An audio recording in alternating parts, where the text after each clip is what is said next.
यस्य स्वयं स्वभावाप्तिरभावे कृत्स्नकर्मणा तस्मै संज्ञानरूपाय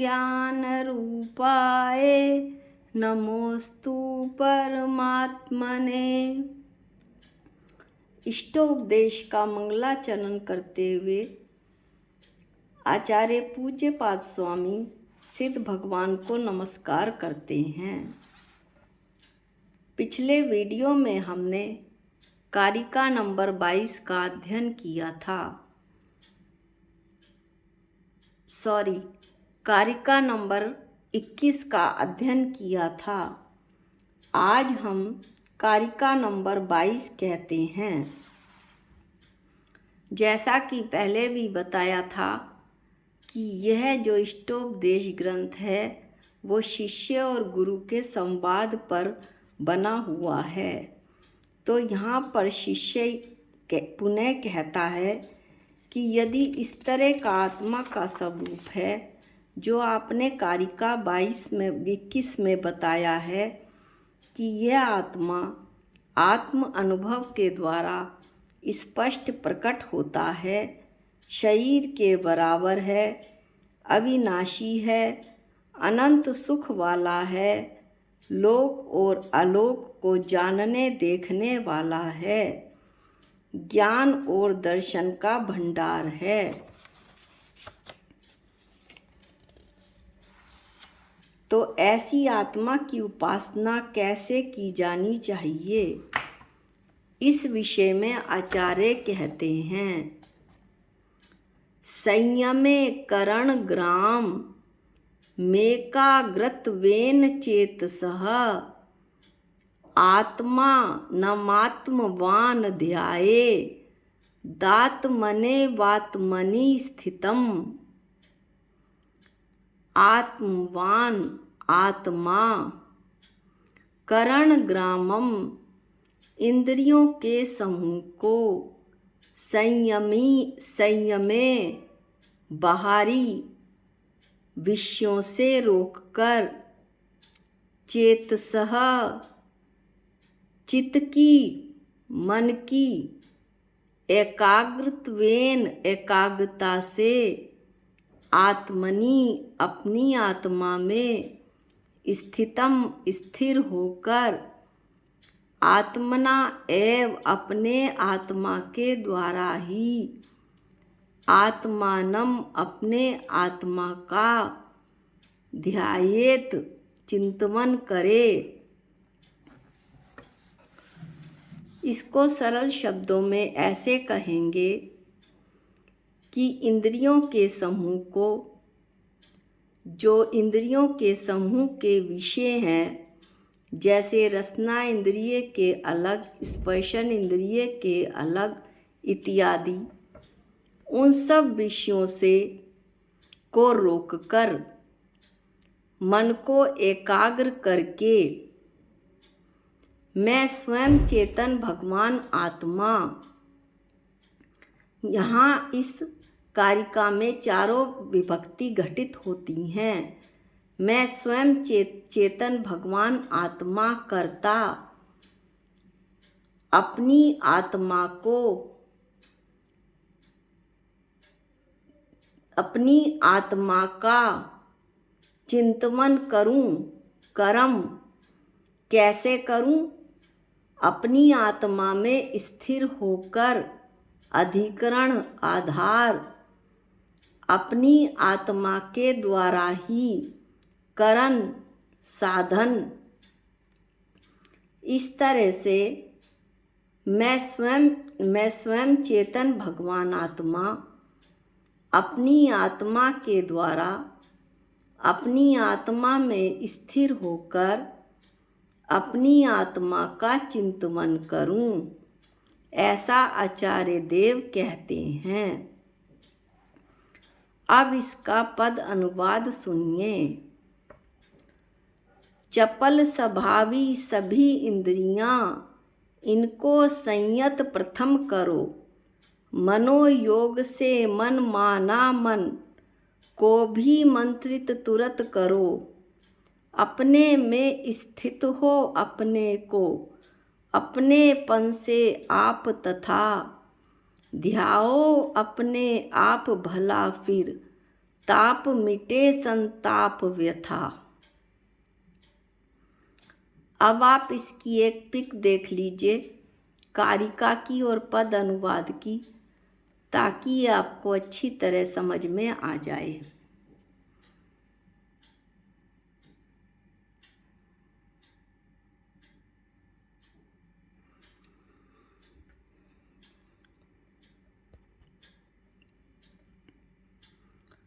शिष्य पुनः प्रश्न करता है, इंद्रियों को संयमित करने का क्या अर्थ है?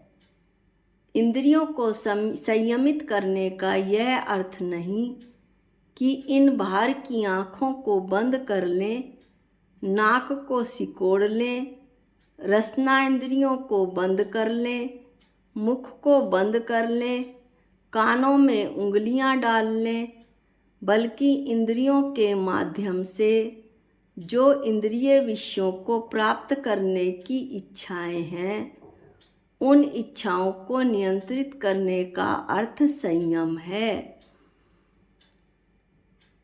इसी का नाम इंद्रियों को संयमित करना है। अब अगला प्रश्न होता है, शुद्ध ज्ञान का आलंबन क्यों लेना चाहिए? क्योंकि इस आत्मा को शुद्ध ज्ञान के द्वारा ही जाना जा सकता है। यदि कोई आपसे कहे कि आपके अंदर एक अखंड आत्मा जो अनंत गुणों का स्वामी है वो आप हो, तो आपको कुछ भी समझ नहीं आएगा। लेकिन शुद्ध ज्ञान के द्वारा शुद्ध ज्ञान में ही नय होते हैं। उन नय के द्वारा आपको जब यह समझाया जाएगा कि देखो ये जो जानने देखने वाला है, आप हर वस्तु को जान रहे हो, देख रहे हो, इस तरह से आप जानने देखने वाले हो, तो आप एक जीव द्रव्य हो, क्योंकि जानने देखने की शक्ति केवल जीव द्रव्य में ही होती है। और आप जैसे शुद्ध ज्ञान के द्वारा यह बताया जाएगा कि सिद्ध अवस्था में मेरी आत्मा, मेरा जीव नित्य है, अनादि अनंत है, परंतु मैं संसार अवस्था में हूँ, इसलिए मैं अनित्य हूँ, मेरी पर्याय बदलती हैं। शुद्ध ज्ञान के द्वारा जब वो अपनी आत्मा को जान जाएगा तो सब संवेदन से आत्मा का अनुभव करे, यानी अपनी आत्मा का अनुभव अपने अनुभव से करे, आत्मा का अनुभव स्वयं से करे। और जो शुद्ध ज्ञान का आलंबन नहीं लेता वह आत्मा स्वभाव के विषय में गड़बड़ा जाता है। जैसे जो जानन क्रिया निकल कर आ रही है, जिस जानने की शक्ति से तुम हर वस्तु को जान रहे हो, हम हर वस्तु को जान रहे हैं, वो जानन क्रिया जहाँ से निकल कर आ रही है, वही अखंड द्रव्य तुम हो, अखंड आत्मा तुम हो। ऐसा शुद्ध ज्ञान के द्वारा ही बताया जा सकता है। मन को एकाग्र कैसे करें? मन को विषयों की ओर से हटाएंगे तभी मन एकाग्र होगा और आत्म ध्यान की भूमिका बन सकती है। जब आत्म ध्यान की भूमिका बनती है तो भगवान भी अपनी शक्ति लगा दें तो हमारे मन को एक अंश भी इधर का उधर नहीं कर सकते। और इसमें और भी सुने, अपनी आती जाती श्वास को देखें, सांस मेरी आ रही है और फिर जा रही है उस पर ध्यान केंद्रित करें। अपने संवेदन को, स्फुरण को सिर से लेकर पैर तक और फिर पैर से लेकर सिर तक अनुभव करें।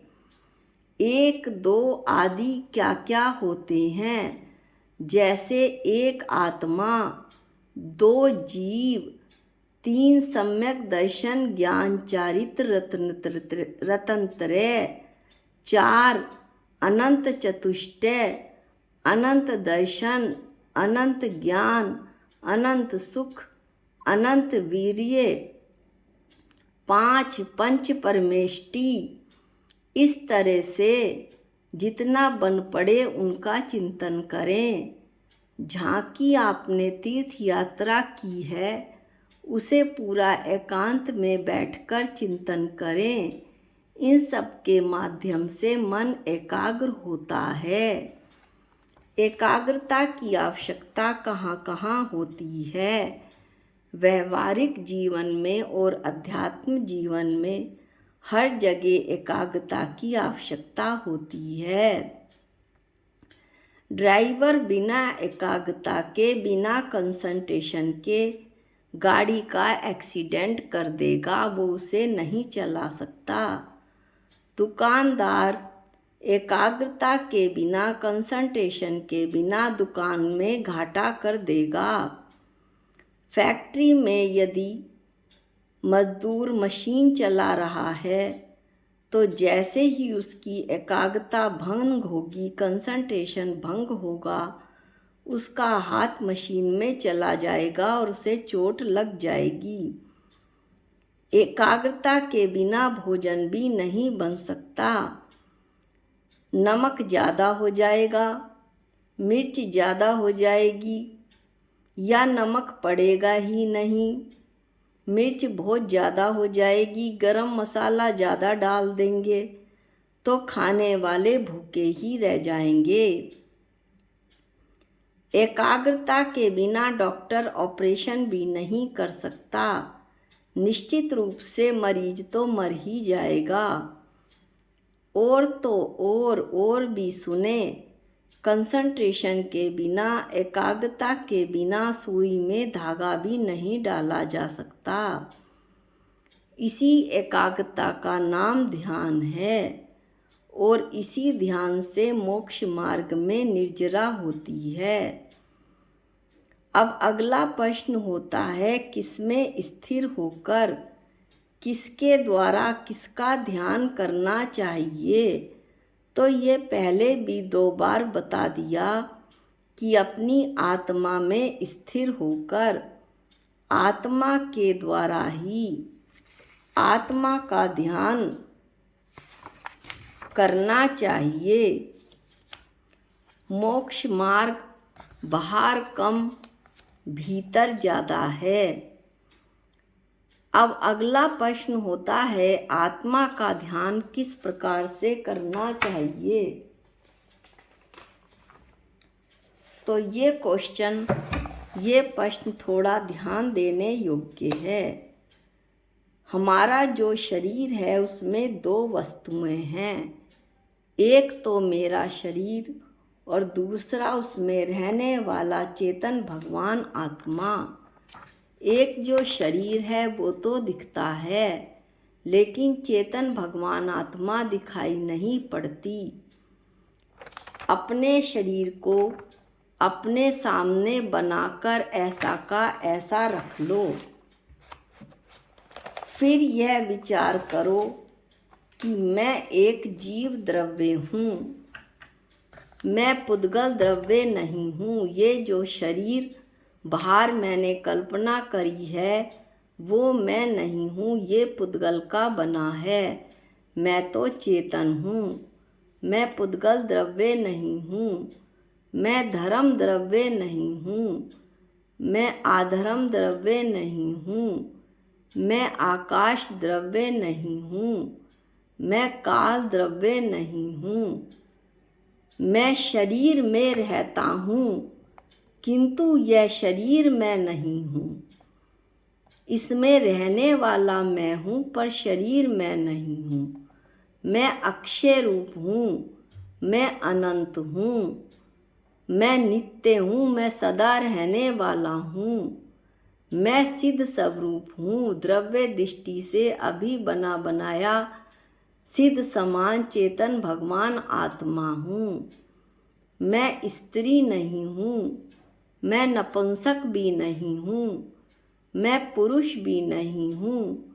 मैं तो ज्ञाता दृष्टा हूँ, अर्थात देखने और जानने वाला हूँ। संकल्प विकल्प करना मेरा स्वभाव नहीं है। संकल्प विकल्प मेरे दिमाग में आते हैं, एक पिक्चर सी घूमती है, लेकिन इसमें मुझे केवल ज्ञाता दृष्टा रहना है। ये तो आएंगे और जाएंगे, लेकिन इनको मुझे केवल जानना और देखना है। इस तरह से आत्मा का ध्यान करना चाहिए। कच्ची अवस्था में यह भजन भी बड़ा अच्छा है और ये भी गुनगुनाया जा सकता है। मैं ज्ञानानंद स्वभावी हूँ, मैं हूँ अपने में स्वयं पूर्ण, पर की मुझ में कुछ गंध नहीं। मैं अरस अरूपी या स्पर्शी, पर से कुछ भी संबंध नहीं। मैं रंग राग से भिन्न, भेद से भी मैं भिन्न निराला हूँ। मैं हूँ अखंड चैतन्य पिंड, निज रस में रमने वाला हूँ। मैं ही मेरा करता धरता, पर मुझ में पर का कुछ काम नहीं। मैं मुझ में रहने वाला हूँ, पर में मेरा विश्राम नहीं। मैं शुद्ध बुद्ध अविरुद्ध एक, पर परिणति से अप्रभावी हूँ। पर की परिणति से मेरे ऊपर कोई प्रभाव नहीं पड़ता। मैं तो शुद्ध बुद्ध अविरुद्ध हूँ। आत्म अनुभूति से प्राप्त तत्व अपनी सब अनुभूति से ही मैं प्राप्त होता हूँ। अपनी सब आत्मा के अनुभव से, अपने सब के अनुभव से मैं प्राप्त होता हूँ, ऐसा मैं तत्व हूँ। मैं शुद्ध बुद्ध अविरुद्ध एक, पर परिणति से अप्रभावी हूँ। आत्म अनुभूति से प्राप्त तत्व मैं ज्ञानानंद स्वभावी हूँ। आज के वीडियो में इतना ही। अगले वीडियो में हम अगली कारिका 23 का अध्ययन करेंगे। जा वाणी के ज्ञान से सूझे लोकालोक, जो वाणी मस्तक नमो सदा देत हूँ धोख। हे जिन वाणी भारती तो है जपूँ दिन रैन, जो तेरी शरणागते वो पावे सुख चैन। सबको जय जिनेंद्र।